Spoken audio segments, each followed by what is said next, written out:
Welcome to Unforbidden Truth. I'm Andrew.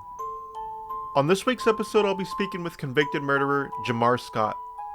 On August 30th, 2006, around 6 a.m. in Richmond, Virginia, a woman by the name of Sandra Robinson noticed a white boxy car parked near her home. She had witnessed two men approach a third man. One man was walking in the road, and the other man was on the sidewalk. The next time she looked over, the two men were walking back toward the car. The two men then approached the third man for the second time. She saw the man that was walking on the sidewalk squat down by the car, then heard several gunshots. She then saw the shooter get into the passenger side of the white car. The third man, and victim in this case, was identified as Holt Smith. Holt sustained 6 gunshot wounds, including one close-range wound. A medical examiner determined the gun was pointed downward at the time of the shooting. When Sergeant Minton arrived on scene, he had found Holt's backpack that had been gone through, and his empty wallet was under a nearby car. He also recovered 3 .25 caliber casings from the crime scene. Around 6:20 a.m., 20 minutes or so after the shooting of Holt Smith, Eugene Gast exited his home, which was not far from the scene of the shooting.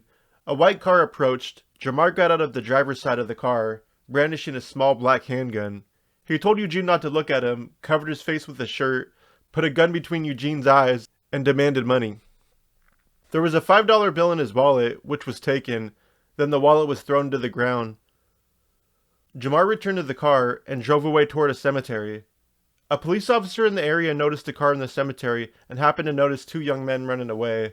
Police officers on the ground and in the air followed both Jamar and his charge partner, who would be later identified as 16-year-old Tyquan Lynch. They were apprehended not even an hour after the second robbery at a gas station at 7:25 a.m.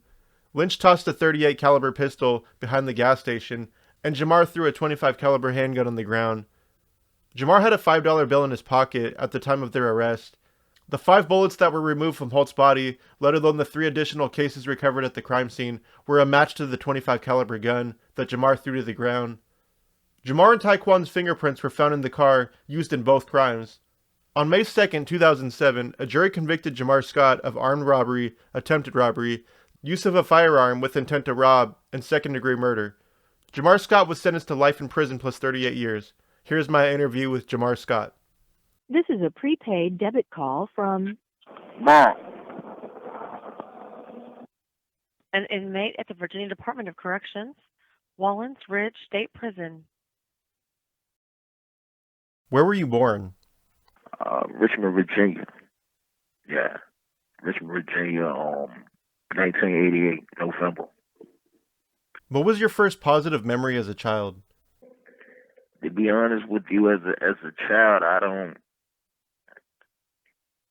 don't really remember too much positive memories. I'm sure it was positive memories, but the things that stick to me the most that I could not get out of my head was the trauma. You know, they say the trauma. It'll stick with you longer. So I'm pretty sure it was positive memories because I have a very loving family. What was your first negative memory as a child? When I said the thing that stick with me the most is the negative. Is what I mean by that is when I was 5 years old, or I think 5.5, either 5 or 5.5. My mother lost custody of us. My mother has 4 boys and 1 girl. I'm the oldest boy, and my sister, she's a year older than me. But at that age, my mother used to work at the Regina Laundry with my uncle, and when she would go to work, her boyfriend would babysit us. And every time she would go to work, he would child abuse me. You know what I mean? He'll beat me up and slam me, just things like that. But at that age, 5.5, it got a little too serious. At the time in the projects, we were living around Mosby Court. The water in the tub, it boils when you turn the hot water on, so you always got to turn the cold water on with it, and everyone knows that lives out there. He held me down in the tub and just ran the hot water, and it boiled. It basically boiled me. It ripped all of my skin off my body from my waist down, and as I felt it burning, I tried to hop up out the tub. He punched me in the face and said, "Get back in the tub." And I sit back in the tub, but And to this day, what happened to me that day, it still affect me.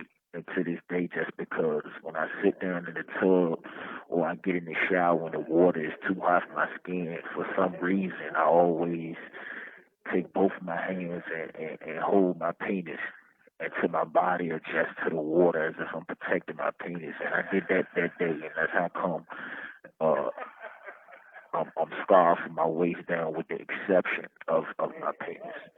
I had to learn how to walk again. I had to learn how to talk again. I mean, it scarred me. Were you close with your mother growing up? Absolutely. I was close with my entire family except my father. I mean, my father, he just was never there. He was never locked up or nothing like that. And to this day, he's not locked up or nothing. And I'm going on 33 years old this year, and throughout my entire life, I've probably been in his presence 3 times. He just deadbeat. I mean, so uh, I never was close to him or his side of the family. I couldn't tell you how he looked if he was in my presence, but my mother's side of the family, absolutely. I love my mother to death, and my other side of the family, we probably got close to 80 family members. So we have a huge family. But with my mother, losing custody of all her kids when I was 5 years old, it drove her a little wild. I mean, she began doing drugs, and I would see her here and there, you know what I mean, because she was gone in the streets doing drugs, specifically crack. I mean, as I got a little older, uh, 12 and 13, I used to steal a lot of cars, and I can recall stealing cars and going around the projects over South Side of Richmond, and find my mother in the crack house, and I snatch her up out there and put her in a stolen car with me. She probably would be in the backseat sleeping. I drive the car all the way back across the east end of the city to my aunt house, who actually had custody of me, which is my mama's sister, and take her in the house. She'll be there for a couple of days, take her shower, eat, and she gone again. I mean, but I always was close to my mother. I mean, she didn't get clean until I was 22.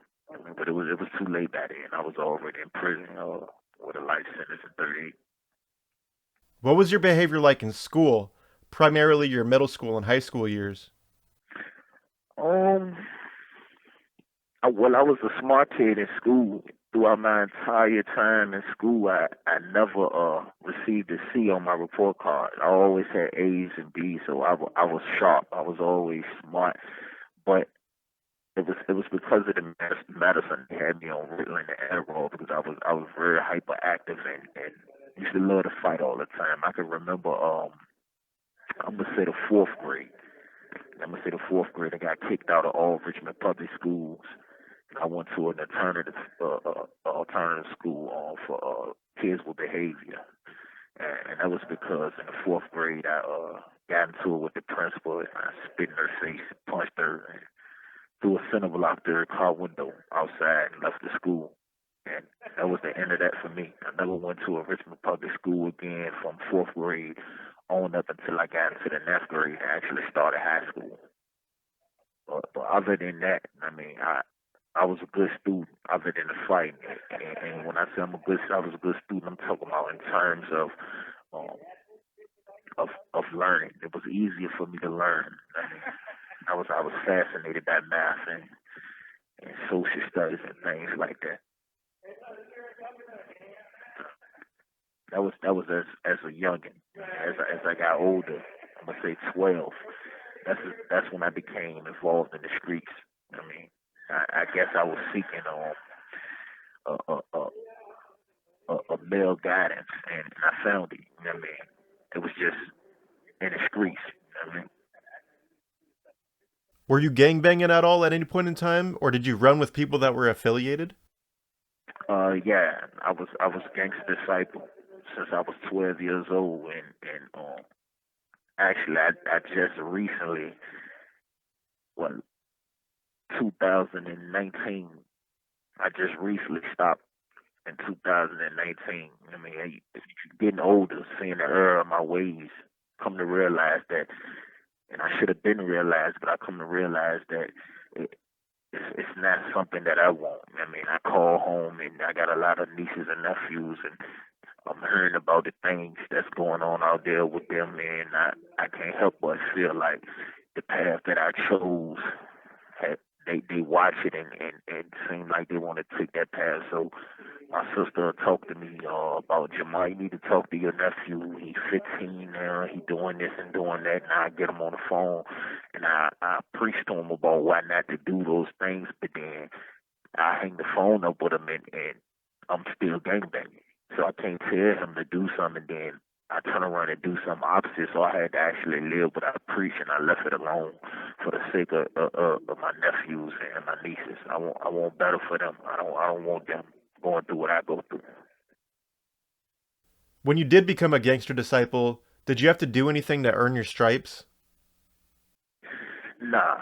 For me, it was more of a neighborhood thing. The guys around my neighborhood were older guys. I was 12. The guy that actually brought me into that lifestyle, he was in his 30s, and they watched me growing up around there. So they already knew me. For me, it was more of just a physical thing. Like, they go out here, we behind the recreation center on the basketball court. You got to fight these two guys right here.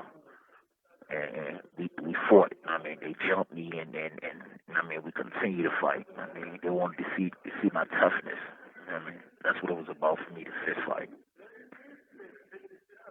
Did you engage in any criminal activity as a juvenile prior to the case that you caught when you were 17? Yeah. Well, for me, it started around the age of, I'm gonna say, 12 and a half, 13, somewhere around there.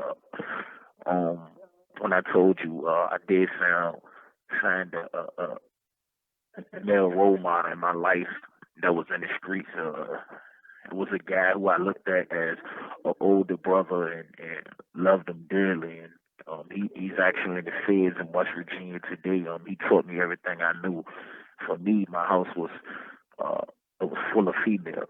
My sister, my aunt, all her daughters. She had 4 daughters. She is who raised me. I have a majority of women in my family, even though I have a whole bunch of male too. But the women were always the ones that was around. So I never really had a male to teach me things that a boy should know in order to step into adulthood as a man. So he did that for me. You know what I mean? When I was 12 and a half, 13, that's when I first sold drugs. He set me down and showed me how to cook crack. So that's when I started selling crack. And along with that lifestyle, it comes danger. So of course, I mean, I had my gun. I had a gun as well at that age. I'll say 13. 13 is probably the first time that I shot someone. And it was in self-defense, though. Walking down the street, me and my little cousin, and somebody ride past or stick their head out their window, out the car window, park at the end of the street, and come up from behind us and say, where y'all from? And we tell them where we from, and they like, what y'all doing around here? And we walking to the store, and whoop a gun out on us. Get on the ground. Y'all get on the ground. And we get down on the ground, and I'm going to say about a few days earlier, I had just got a gun from someone who gave it to me with a holster, a 32 revolver for some crack. I gave him some crack for the gun in the holster. And I had it on me, and when I pulled the gun out the holster, I shot him 2 times. The other guy that was with him ran.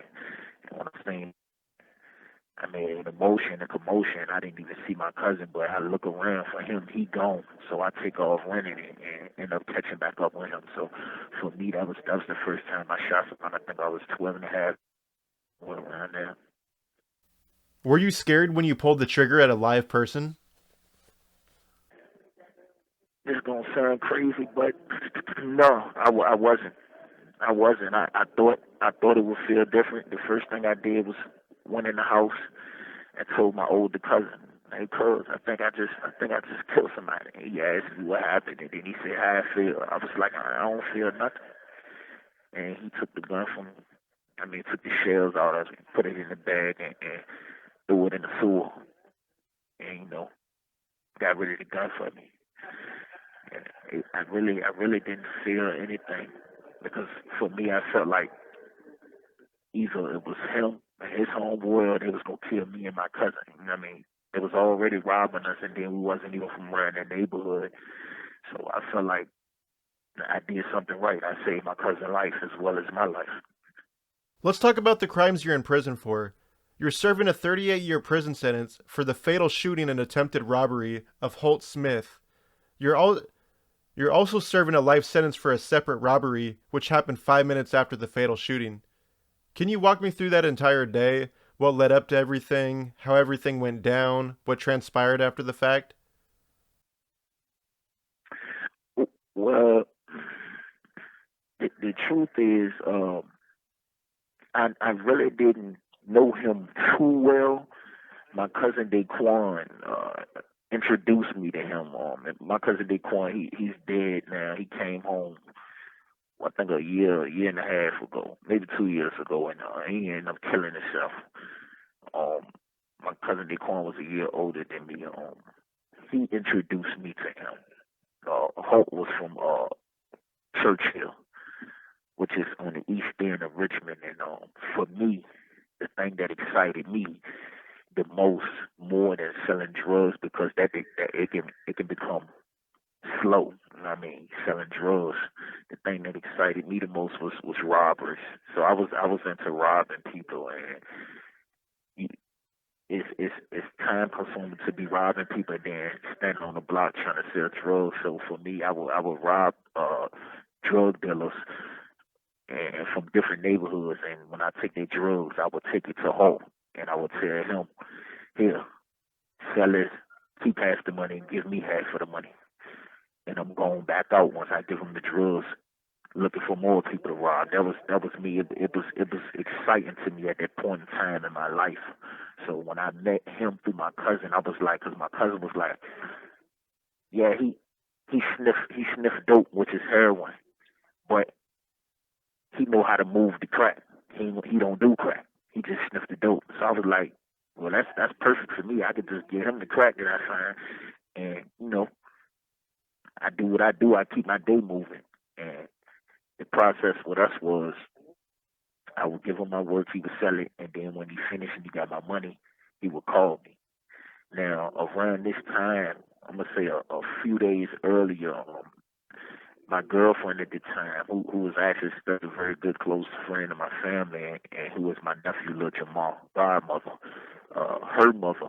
It was around back to school time, so and Tanya had just got fired for the bank for stealing from the bank, so she wasn't gonna be able to buy them stuff for back to school. So she called me crying, and I felt obligated to to look out for her because she was my girlfriend. So when he called me and said he had my money ready, that for me that was a sign, it was a blessing. So I'm like, all right, I'm gonna pick this money up and I'm gonna give her this $1,500 and let her buy her some stuff for back to school.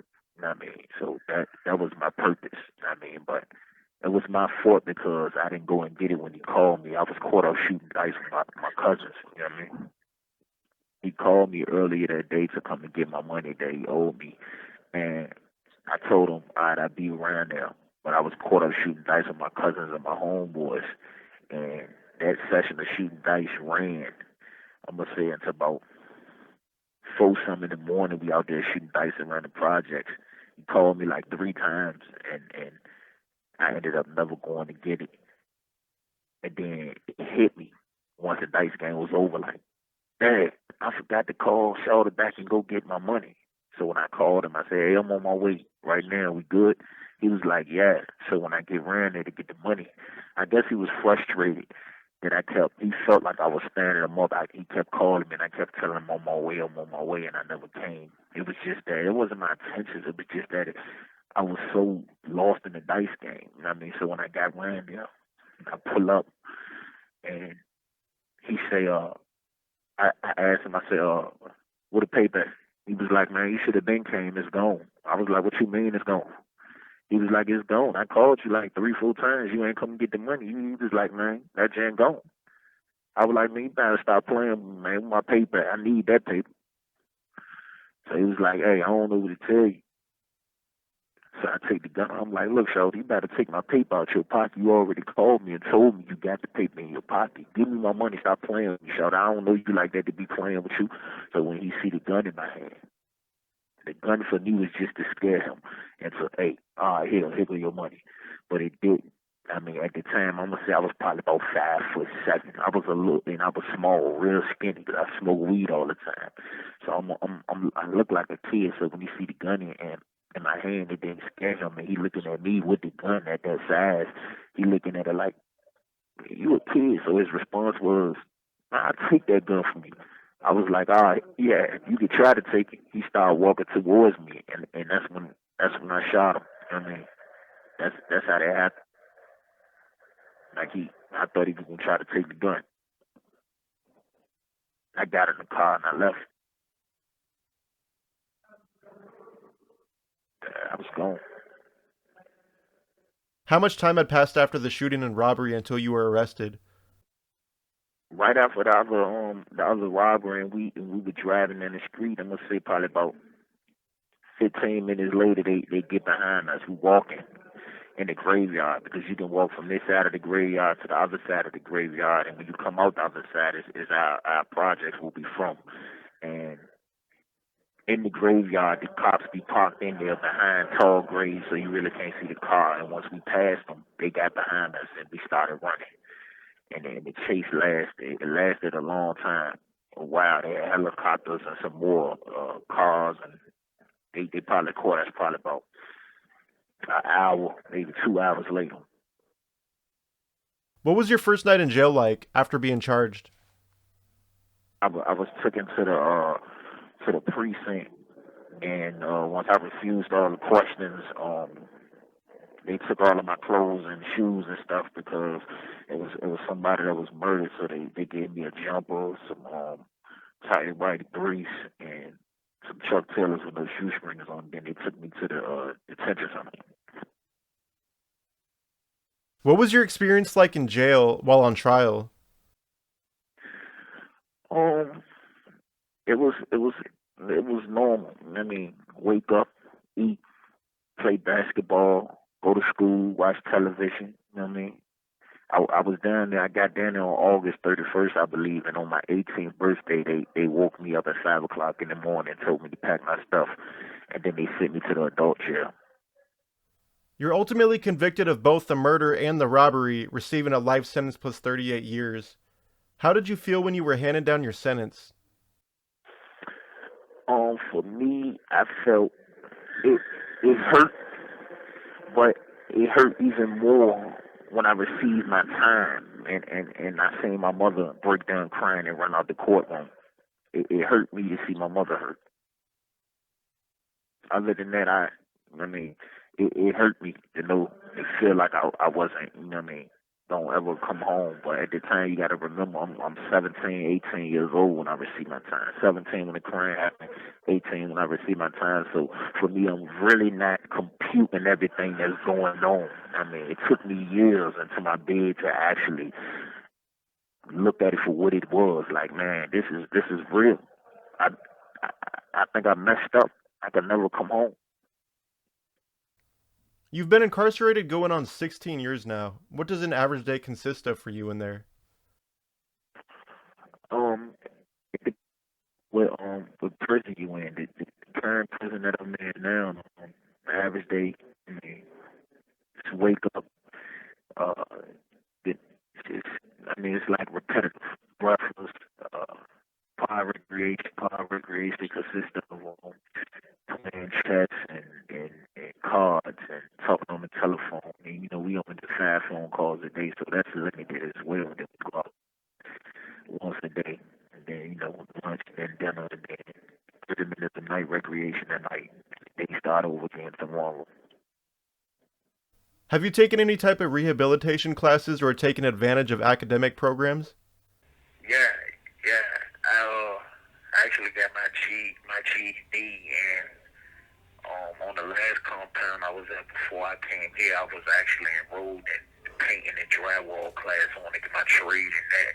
That's something that my brothers was talking about doing when I get home, starting the business together as far as painting and drywall and stuff like that. And program called Thinking for Change. It focuses on changing the way that you think when you release back into population, and as well as I never had a substance abuse problem. I'm not a person that do drugs. I don't even drink soda, matter of fact. But I still took advantage of the substance abuse program just to actually get out of my cell, just to have some time to get out of my cell. But I still took advantage of that as well. Oh, and I'm soon gonna be signing up for college courses so that I can get my business degree. I'm interested in business. Have you been diagnosed with any mental illnesses? No, I haven't been diagnosed with mental illness. When I was younger, ADHD. I had a hyperactive problem when I was younger, real bad. I used to be on Ritalin and Adderall every day in order to go to school. Keep me still. That's about it. Before we conclude this interview, is there anything that you'd like to talk about that we haven't covered yet?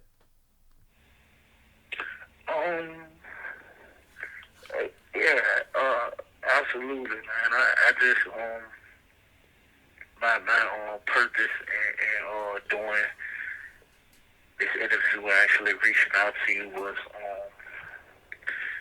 specifically just to bring awareness to the inequality within the justice system, not just when it comes to people of color, but specifically on juveniles versus adults.